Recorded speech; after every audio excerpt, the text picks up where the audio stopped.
For dessert, we spooned fresh strawberries over a velvety vanilla ice cream and drank Kir Royales. During dinner, Manuel told us that his trip to Paris had not turned out as planned. Although he had gotten the apartment as promised in exchange for some carpentry, the teacher he was going to study under had suddenly died, leaving him at loose ends but still committed to an agreement from which he felt he couldn't back out. We expressed our sympathies, but Manuel conceded it was not an awful fate to be stranded in Paris. We set him up in the study on the sofa bed and hoped the house would have the same effect on him as it was having on the rest of us. Saturday, July 25th. Tours was celebrating its annual Garlic and Basil Festival that weekend in honor of the Feast of St. Anne, which was on Sunday, and after breakfast, Helmut, on vacation from his shuttle service, shuttled the 7 of us in 2 trips out to the station for an early train into the city. A privet hedge ran along the back of the platform of the station, screening the garden of the little house that had been the station master's before automation. A black poodle began running frantically back and forth along its length, yapping at us until someone shouted at him from the house to shut up. The flowering shrubs of the garden made a pleasant backdrop to the 3-sided passenger shelter, for which we had little use on this fine morning. A breeze kept the mild air refreshing and clean, bending the grasses of the surrounding fields. On the other side of the crossing, a vacant farm was for sale. Its house and barn stood nearly flush to the road. The untended front yard romantically overgrown with Althea, a popular shrub in this area, planted on either side of the door. Across the tracks there was a small machine shop and more farmhouses a little bit beyond that. Minutes before the train's arrival, a sign attached to the shelter lit up. A musical chord played, and a seductive and lovely sounding woman began to speak in French. Bonjour, messieurs. Damn, she said, and then, step back from the tracks, please. The train will be arriving in exactly 3 minutes, stopping once before its final destination, Tours. The city's name was purred out in a particularly inviting manner, Tours. From this moment on, none of us was ever to speak the name again in our normal voices, preferring instead to mimic the elegant vowels of the lady on the recording. Tours. I found myself comparing her with Amtrak conductors who garble out destinations over faulty microphones and loudspeakers that blare out not only what you can't understand, but fan your fear that you'll never make the right connection and end up in a horror movie. The 10-minute train ride carried us through acres of truck farms surrounding great greenhouses in which grew different types of lettuce and other produce. Community gardens began to appear as we approached the city. The conductor walked through the short train announcing, "Tours, bon voyage, Tours," as the train slowed to a halt within the station. We exited under the sweep of a vaulted glass ceiling. Pigeons soared through the girdered posts and rafters holding it aloft. Following along the platform, we entered a station decorated with ornate pilasters separating colorful wall tiles that depicted regional scenes, all accessible from that point of departure. From there, we strolled out into the square and along a pedestrian mall of stores to a shaded boulevard. We stopped for a drink at a cafe beneath one of the great plane trees lining the street before making our way toward Le Vieux Tours, a section of 15th century structures and Gallo-Roman excavations near the halls, where the festival was being held. Crowds jammed the old ways in and around the market. My gosh, I exclaimed, look at the garlic. I'd never seen so much beautiful, plump garlic. With papery white skin stained with a bleeding purple color, it hung in braids, heaped in piles spread across the pavements and even stacked artfully into high pyramids. Farmers hawked their wares, pushing wheelbarrows of garlic past Lilliputian forests of basil. The amount of basil in its vigorous condition were impressive. Large-leafed, small-leafed, tiny-leafed basil that was purple and green, a mix of colors in pots and bushel baskets and planters and loose-cut, stacked or hanging from racks.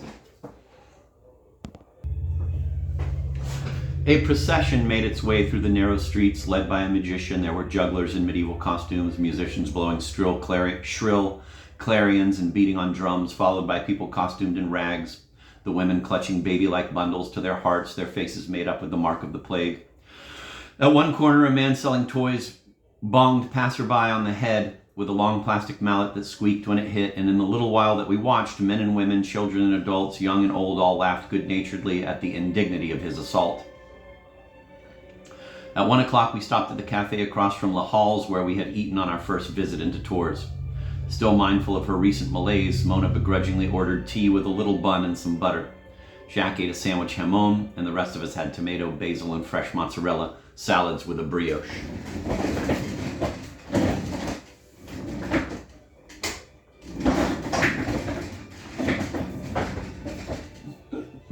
During lunch, Mona and Madeline consulted a city map for the address of the Magasin de Chasseurs, the shoe store recommended by the blue-shoed gym lady in Berlin-Meyer.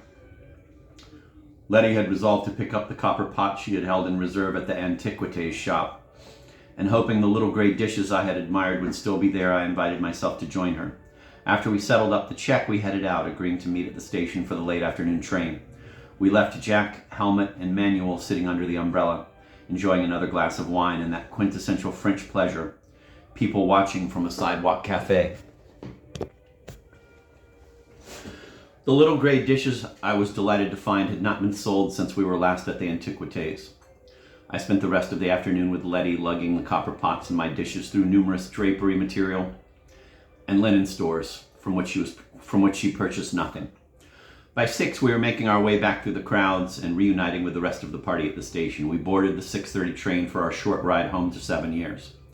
Helmut, Manuel, Mona, and Madeline took the car along with our goods back to the house. But Letty, Jack, and I chose to walk from the station. We had never walked this stretch of road before, and as we rounded a bend, it follows along the river, the town suddenly appeared, stretched out on the other side, looking postcard quaint with a Romanesque church and the line of pollard trees along the embankment. Jack and Letty discussed the various plants and trees along the roadside. An occasional car would speed past, taking our attention from the view as we stepped lively off the pavement. At the park along the river, a family sat drinking wine at one of the picnic tables on the beach above the dam, and waved as we walked past. The smell of the meat they were cooking on an open grill excited my hunger, and I considered what to prepare for a late supper. "This is so beautiful," Letty sighed. Our silence expressed a mutual accord. Dinner. White sausage ragu with red wine, basil and garlic, chocolate, espresso, 1996 Vin de Pays de la Genèse Cabernet Sauvignon.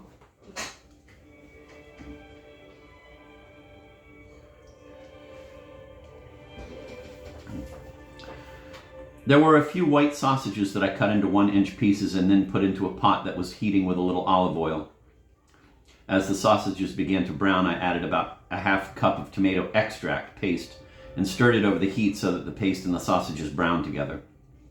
Browning tomato paste always gives any sauce a depth of flavor. When the sausage and tomato paste were a rich, dark brown color, I added about 4 cups of a cheap red wine we had bought just for cooking. Cut up some potatoes, string beans, and cauliflower, added about a cup of chopped shallots, 2 chopped medium-sized onions, 2 cups of water, and seasoned it in honor of St. Anne with copious amounts of garlic and fresh basil. I added salt and pepper, covered the pot, and turned the heat down between low and medium. I let it cook for about an hour, stirring now and again to keep it from sticking. When the potatoes were soft to the poke of a fork, I mixed a couple of tablespoons of flour into a cup of red wine until it was smooth, and then carefully added it to the stew, stirring it all the time until the stock thickened up. It was a perfect supper for the end of a busy day of walking and sightseeing. We drank a bottle of 1996 Vin de Pays de la Genèse Cabernet Sauvignon, and for dessert we ate chocolate and drank espresso. After supper, we read aloud from The Country of the Pointed Firs, a collection of vignettes about life in a 19th century coastal Maine village. Its author was Sarah Orne Jewett, who was born, lived, and died in South Berwick, and one of the book's earliest translations had been undertaken by the French. It was intriguing to consider these very American tales from the perspective of this foreign country, which had been among the first to appreciate them. As I sat listening, I found my attention wandering, imagining the French counterparts in a rural village like 7 Years, of the sea captains, merchants, and farmers of Dunet's Landing.